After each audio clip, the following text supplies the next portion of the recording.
Yeah, g'day YouTubers. Tinker O'Toole again here with another video. Today we're going to talk about how to correctly run in your saw. Now this sort of saw costs around about $2,500 here in Australia. I think it's about 1,500 and something euros over in Europe. So they're quite an expensive saw. They're not like an MS500i or an MS500i only worth a few $100s. So it's a big investment. And the last thing you want to do is rev the guts out of it and don't even break it in properly.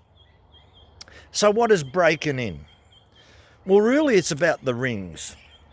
The rings need to be pushed out under high load, and the high edges of the rings wear off, creating a much better seal, and that will give you much better compression as well.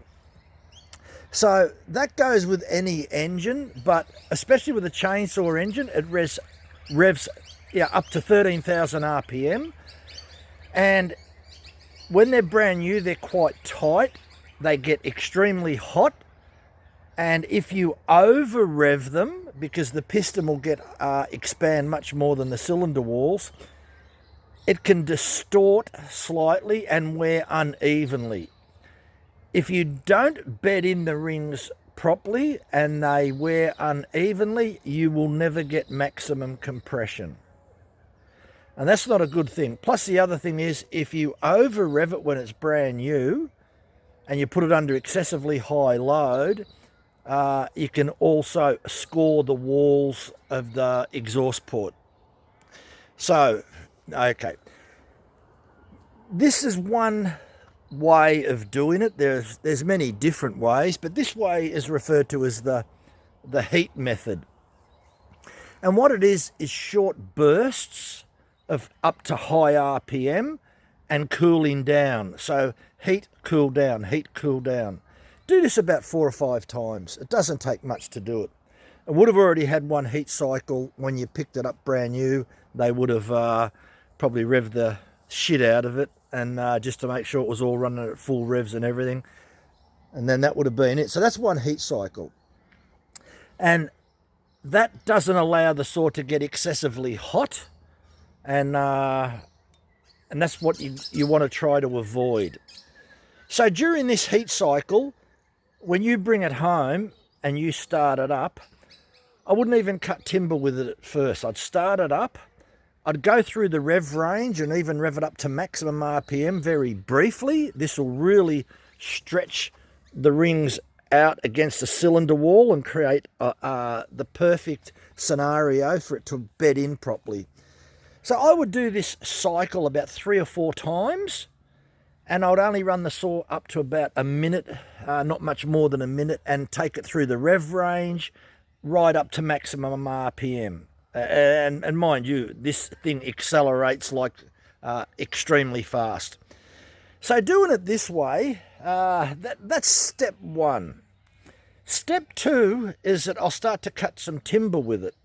And I'll be doing exactly the same thing. I'll be taking it up through the rev range up to maximum RPM.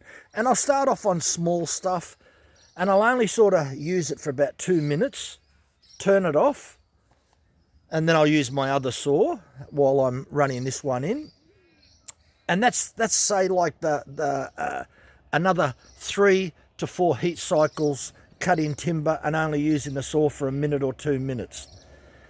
After that, I'll start to cut bigger timber, and I still like to give the saw a bit of a rest. So I might use it for 5 or 6 minutes and let it cool down. I'll do that up to 7 or 8 times. I mean, I've got the time. I'm not a professional, so it's not like the saw has to be used. It's in high demand. No, even if you're a professional and you say, well, I'm going to buy a new saw because the old one's wearing out, you can still use the brand new one, but don't flog the guts out of it. The biggest damage that you can do to a saw is by flogging the guts out of it, thinking that it doesn't matter if you rev it, it's designed to rev up. Yes, it is designed to rev up to maximum RPM, but if you spend a little bit of time using these heat cycles, and yes, you will give it maximum RPM, but you don't hold it there for very long periods of time, no more than about 10 seconds.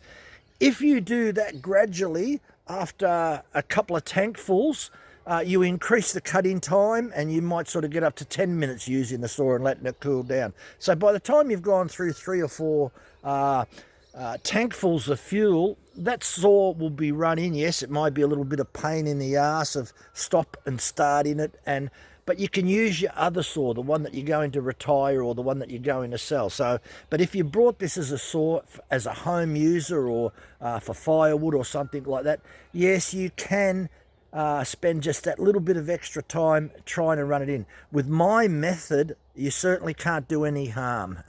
Yeah, so you're only going to increase the life of the piston and the cylinder head by running it in properly. So that's it in a nutshell.